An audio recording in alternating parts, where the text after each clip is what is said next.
રાષ્ટ્રીય સ્વતંત્રતા પર્વની ઉજવણી પ્રસંગે આજે વિધાનસભાના અધ્યક્ષ શંકરભાઈ ચૌધરીના હસ્તે હર ઘર તિરંગા યાત્રાનું ભવ્ય પ્રસ્થાન કરાયું હતું। તિરંગા યાત્રાનું આયોજન રાષ્ટ્રપ્રેમ અને રાષ્ટ્રીય એકતાના સંદેશ સાથે કરાયું છે। અધ્યક્ષ શંકરભાઈ ચૌધરીએ પોતાના સંબોધનમાં જણાવ્યું કે ભારતનો રાષ્ટ્રધ્વજ આપણા દેશ માટે ગૌરવનું પ્રતીક છે। તિરંગો માત્ર એક ધ્વજ નહીં પરંતુ કરોડ લોકોના બલિદાન, એકતા અને અભિમાનનું પ્રતીક છે। આ યાત્રા હર્ષ અને ઉલ્લાસભેર નગરના મુખ્ય માર્ગો પરથી પસાર થઈ હતી, જેમાં વિદ્યાર્થીઓ, સ્થાનિક નાગરિકો, સરકારી કર્મચારીઓ તેમજ વિવિધ સામાજિક સંસ્થાઓના સભ્યો મોટી સંખ્યામાં જોડાયા હતા। હર ઘર તિરંગા અભિયાન અંતર્ગત લોકોને રાષ્ટ્રધ્વજ લગાવવાની અપીલ કરવામાં આવી રહી છે, જેથી ઘર ઘરમાં દેશપ્રેમની ભાવના પ્રસરે અને સ્વતંત્રતાના મહોત્સવને વધુ ભવ્ય બનાવવામાં આવે। વિશાળ જનમેદની અને રાષ્ટ્રપ્રેમની ભરપૂર વાતાવરણ વચ્ચે યાત્રાનો પ્રારંભ થયો હતો અને દરેક જગ્યાએ દેશભક્તિ જોવા મળી હતી।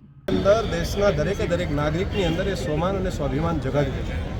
દરેક નાગરિકને લાગે છે કે આપણે પણ જે રીતે દુનિયાના બાકી ડેવલપ દેશો હતા તે પર ઓપરેશન કરી અને દુશ્મન દેશની ધરતી ઉપર જઈને દેશના દુશ્મનોને નેસ્તનાબૂદ કરવાનું કામ કરતા તેની વાર્તાઓ માત્ર પુસ્તકમાં સાંભળતા તેવું નહીં, આપણી બહાદુર સેનાએ દેશના પ્રધાનમંત્રી મોદી સાહેબના નેતૃત્વની અંદર આ બાબત પણ કરી બતાવી છે કે હવે ભારત એ નવું ભારત છે, હવે ભારત અલગ ભારત છે।